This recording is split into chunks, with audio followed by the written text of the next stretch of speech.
Hello dear students, आज की class में हम हॉर्स और कार्ट के जो प्रॉब्लम है उसे सोल्व करने वाले हैं। इसमें हम न्यूटन थर्ड लॉ का एक इलस्ट्रेशन भी मान सकते हैं। यहाँ पे आप समझेंगे कि न्यूटन का थर्ड लॉ कैसे काम करता है और उसके कैसे हम इसमें यूज करेंगे। दूसरी बात, जो वेरियस फोर्सेस हैं उनके कंपोनेंट्स हैं वो भी आप यहाँ अप्लाई करेंगे यहाँ पे, यानी मतलब rectangular components of a force. और एक जो फ्री बॉडी डायग्राम आप बनाते हो, किसी बॉडी के ऊपर जो वेरियस फोर्सेस लगते हैं उसका कॉन्सेप्ट भी हम इसमें यूज करेंगे। तो स्टार्ट करते हैं। देखिए, हम ऐसा कंसिडर करते हैं, ये कोई रोड है और इसके ऊपर हम एक रफ स्केच सा मान लेते हैं इस प्रकार से, ये हमारी कार्ट है। ओके, और इसको इस प्रकार से, ये जो पॉइंट है इसको मैं एच से रिप्रेजेंट कर देता हूँ। हॉर्स है, घोड़ा है हमारा, ये इसको आगे की तरफ पुल करने की कोशिश कर रहा है। कैसे पुल कर पाएगा ये हमें डिस्कस करना है। तो देखिए, कुछ पॉइंट्स देखते हैं जनरली हम पहले। जो कार्ट है, कार्ट का जो वेट है, कार्ट के वेट को मैं कैपिटल एम मान लेता हूँ, मास को कैपिटल एम मान लेता हूं। तो कार्ट का वेट mg डाउनवर्ड हो जाएगा और इसके जो नॉर्मल रिएक्शन है वो हो जाएगा r for normal reaction, c for cart, r से रिप्रेजेंट कर देता हूं। ठीक है, न्यूटन के थर्ड लॉ के अकॉर्डिंग अगर वेट डाउनवर्ड लग रहा है, मतलब ये फोर्स है, तो ग्राउंड इसका रिएक्शन किधर देगा, बिल्कुल इसके ऊपर के अपोजिट में देगा। तो ये एक्शन का फोर्स हो गया, रिएक्शन का हो गया थर्ड लॉ के अकॉर्डिंग। हॉर्स में भी देखते हैं, हॉर्स का जो मास है उसको कैपिटल स्मॉल एम से रिप्रेजेंट कर देते हैं और ग्रेविटी g, तो वेट इसका क्या होगा mg। तो इसको जो नॉर्मल रिएक्शन मिलेगी इधर, इसको मैं RH से रिप्रेजेंट कर देता हूं, नॉर्मल रिएक्शन ऑफ हॉर्स। ठीक है, अब देखते हैं। अब जैसे मैं कंसिडर करता हूं कि हॉर्स जो है ग्राउंड को इस प्रकार से पुश करता है, ये जो आपका घोड़ा है उसका पैर है और वो थीटा एंगल से ग्राउंड को पुश करता है इधर, अप्लाइंग फोर्स F। ये F फोर्स अप्लाई करता है तो इस फोर्स के रिएक्शन किधर जाने वाली है, इधर जाने वाली है। ये रिएक्शन होगी किसकी, जो फोर्स आपने अप्लाई किया उसकी, थीटा एंगल के साथ यहाँ पे करता है। तो मतलब अगर आप यहाँ इस प्रकार से देखोगे ना, ये थीटा है तो ये एंगल भी कितना हो जाएगा इसके, यहाँ पे थीटा हो जाएगा। तो ये थीटा हो जाएगा। तो इधर आप इसमें कंपोनेंट देखो, इसने जो फोर्स लगाया उसका ये हो गया r cos थीटा, और ऊपर की तरफ इसने जो लगाया फोर्स, इसका जो कंपोनेंट जाएगा वो हो जाएगा r sin थीटा। ठीक, अब घोड़ा क्योंकि इसको आगे की तरफ खींच रहा है तो इसमें टेंशन आने वाली है, तो ये हो जाएगी टेंशन T। इसमें टेंशन कितनी हो जाएगी, T। इधर एक फोर्स हो रहा है, ग्राउंड है, और ग्राउंड के ऊपर क्योंकि ये मूव करने वाला है तो ये फ्रिक्शन फोर्स कितना हो जाएगा, F। यहां से पहले जो ये पार्ट है इनके फंक्शन देख लेते हैं क्या है।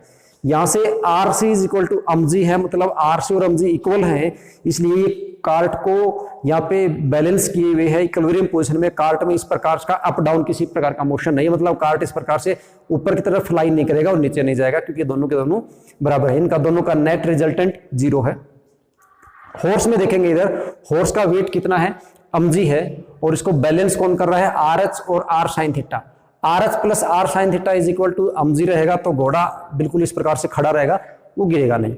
अब हमें फॉरवर्ड मोशन के देखना है, तो फॉरवर्ड जो फोर्स हमें मिल रहा है वो कौन मिल रहा है, r cos थीटा मिल रहा है। ठीक है, और बैकवर्ड, इधर बैकवर्ड का मतलब यहाँ पे जो F है ये फ्रिक्शनल फोर्स है, ये इसको पीछे की तरफ करेगा। इसी कारण इसमें यहाँ पे क्या आने वाली है, टेंशन आने वाली है। अब ये मूव कब करेगा, ये मूव तब करेगा जब पीछे जो फ्रिक्शनल फोर्स लग रहा है, जो भी फ्रिक्शन लग रहा है वो फ्रिक्शन अगर इस r cos थीटा से बड़ा है। हम यहाँ पे क्या लिखें, if r cos theta is greater than this frictional force. अगर ये r cos थीटा इस फ्रिक्शनल फोर्स से ज्यादा हो गया तो ही इसमें क्या हो सकता है, इसमें मोशन हो सकता है, अदरवाइज इसमें मोशन नहीं होगा। तो घोड़ा अगर इसको आगे की तरफ खींच रहा है, हॉर्स इसको आगे की तरफ पुल कर रहा है, it mean this r cos theta is greater than F। और उस केस में जो ये नेट फोर्स हो जाएगा इस डायरेक्शन में, नेट रिजल्टेंट फोर्स, वो आपके पास आएगा r cos theta minus frictional force. ये कुछ ना कुछ नेट फोर्स आएगा, उसी फोर्स के कारण हॉर्स इसको आगे की तरफ पुल कर पाएगा। अब अगर हॉर्स इसको आगे की तरफ पुल करेगा तो कितने एक्सेलरेशन से करेगा हम ये देखेंगे। ठीक है, तो r cos theta minus F जो है वो नेट फोर्स के बराबर आएगा। तो हम यहां से लिख सकते हैं कि जो नेट फोर्स है वो किसके बराबर रहेगा आपके पास, वो आपके पास रहेगा r cos theta minus F। r cos theta minus किसके बराबर रहेगा, F। F क्या है, F is the frictional force, F is the force of friction. F net net force मतलब जो भी फोर्स आया उसके कारण घोड़ा भी आगे जा रहा है और उसके कारण ये कार्ट भी आगे जा रहा है और दोनों सेम वेलोसिटी से आगे की तरफ मूव कर रहे हैं। वेलोसिटी दोनों सेम मूव कर रहे हैं, इसका मतलब जितना एक्सेलरेशन इस कार्ट का है उतना ही एक्सेलरेशन किसका है, हॉर्स का है। मतलब हॉर्स का और कार्ट का दोनों का एक्सेलरेशन क्या है, सेम। क्योंकि अगर ऐसा नहीं होगा तो बीच की जो स्ट्रिंग है ये टूट जाएगी। कंस्ट्रेंट मोशन की टाइप है, क्योंकि स्ट्रिंग के हर पॉइंट के ऊपर जब तक बराबर एक्सेलरेशन रहेगा तो हर पॉइंट के ऊपर बराबर फोर्स लगेगा, बराबर टेंशन रहेगी, तब तक ये स्ट्रिंग अपनी जगह पे रहेगी। अगर मान लीजिए यहाँ टेंशन ज्यादा है, यहाँ टेंशन कम होगी, तो उसके कारण क्या है, या यहाँ टेंशन ज्यादा होगी, इधर टेंशन कम होगी, तो स्ट्रिंग टूट जाएगी और फिर घोड़ा अलग हो जाएगा और कार्ट अलग हो जाएगी। ठीक है, तो हर पॉइंट पे एक जैसा है। इसका मतलब जितना एक्सेलरेशन हॉर्स का है उतने का उतना किसका है, कार्ट का है। तो नेट फोर्स आगे हमारे पास आएगा न्यूटन सेकंड लॉ के अकॉर्डिंग, तो किस नेट मास, तो नेट मास हो गया mass of cart plus mass of horse into net acceleration a, और दैट इज इक्वल टू आपके पास आ जाएगा ये R cos theta minus F, और एक्सेलरेशन जो होगा ए इज इक्वल टू वो हो जाएगा R cos theta minus F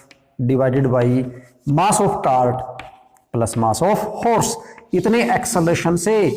इतने एक्सेलरेशन से हॉर्स जो है वो एबल होगा इस कार्ट को पुल करने में। आप यहां से देखेंगे कि जो एक्सेलरेशन है वो किन फैक्टर्स पे डिपेंड कर रहा है, हमें वो देखना है। पहला फैक्टर जो है वो थीटा पे डिपेंड करता है। हॉर्स अपना जितना भी मैक्सिमम फोर्स लगाएगा वो डिपेंड करेगा कि ग्राउंड के साथ उसने जो फोर्स लगाया उसकी रिएक्शन हमें कितने एंगल पे मिल रही है। या आप ऐसे बोल सकते हो कि ग्राउंड के साथ वो जो फोर्स लगा रहा है वो कितने डिग्री के ऊपर लगा रहा है, ये एंगल डिसाइड करेगा इधर। अब आपको पता है थीटा की वैल्यू जैसे जैसे आगे की तरफ बढ़ती है तो इसकी वैल्यू क्या होती है, इंक्रीज होती है, डिक्रीज हो जाती है। जैसे 0 के ऊपर मैक्सिमम होता है, उसके बाद 0 से आगे जाओगे 90 पे क्या हो जाता है, ये 0 हो जाता है। मतलब जैसे जैसे ये एंगल हॉर्स इस प्रकार से इंक्रीज करेगा तो फॉरवर्ड फोर्स है वो क्या होता जाएगा, डिक्रीज होता जाएगा। इसलिए हॉर्स को ये ट्राई करना है, या हॉर्स इस प्रकार से फोर्स लगाता है अपने लेग्स से कि जो एंगल है वो मिनिमम बने। जितना मिनिमम एंगल बनेगा उतनी इसकी जो फॉरवर्ड एक्सेलरेशन है वो मैक्सिमम रहेगा। मतलब पहला तो किस पे डिपेंड करता है, थीटा। आर तो वो जो पावर लगा रहा है, मतलब जो फोर्स लगा रहा है, आर तो उसका लगाएगा फोर्स की रिएक्शन है, और थीटा कितने डिग्री पे लगाया वो थीटा है। एफ ये जिस ग्राउंड पे आप उससे पुल करवाना चाहते हो उसकी रिएक्शन है किसके साथ, उसके जो पहिए हैं कार्ट के उसके साथ, और ग्राउंड के साथ ये फ्रिक्शनल फोर्स होगा।